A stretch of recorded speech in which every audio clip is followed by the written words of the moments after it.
Quand on souhaite acheter du mobilier dans un EHPAD, on réfléchit déjà au confort du résident, à l'esthétique et ensuite on réfléchit aussi au côté pratique parce que pour le personnel c'est très important d'avoir du mobilier en fait qu'ils peuvent déplacer et avec lequel ils sont à l'aise aussi.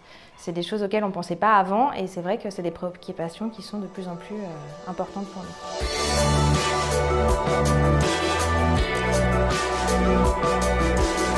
Un directeur, il ne doit surtout pas choisir tout seul et un directeur doit tenir compte de l'avis de l'IDEC, du médecin co, des équipes. Il faut vraiment faire une réunion d'équipe avec les catalogues des différents mobiliers possibles et que tout le monde donne son avis, y compris les aides-soignantes, parce que c'est quand même elles qui sont au pied du lit du malade, au pied du fauteuil du malade, et c'est elles qui vont devoir l'aider ou au contraire voir s'il accomplit les actes de la vie quotidienne tout seul. Pour le processus d'achat à la résidence du Trèfle Bleu, on a regardé ce qu'il y avait sur le marché et on a ensuite travaillé avec les équipes pour voir ce qui était le plus adapté, ce qui répondait à nos besoins ou pas. On a travaillé avec la psychomotricienne, on a travaillé avec les infirmières, les aides-soignantes et l'équipe de direction. Je suis consultée pour la plupart des achats et voilà, surtout sur les parties plus collectives,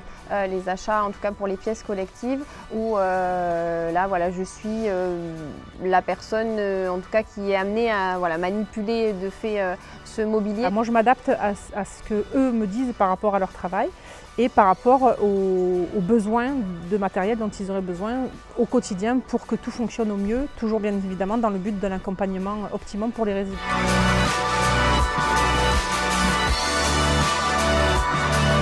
Depuis quelques temps, on commence à s'intéresser aux actions que peuvent avoir le mobilier sur les troubles musculo-squelettiques du personnel. Et on constate en fait que plus l'utilisation est facile pour eux et plus c'est simple en fait leur travail au quotidien et plus ils se sentent bien et aussi moins il y a de risques pour eux.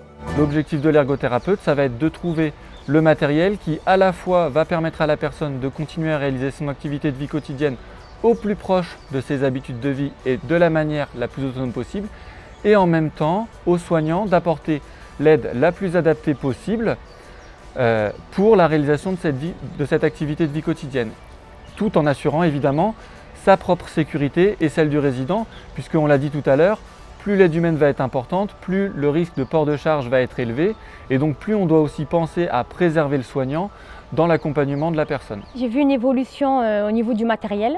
Oui, petit à petit, notre cadre commande. Donc des trucs adaptés pour nous, du mobilier, du matériel. Le mobilier, il n'est pas tout adapté, donc au final, après, on le ressent au niveau du dos, au niveau des bras. Une table à plateau basculant, c'est vraiment très bien. Je l'ai testé, c'est impeccable pour nettoyer. On ne se fatigue pas, on n'a pas mal au dos et c'est vraiment très bien.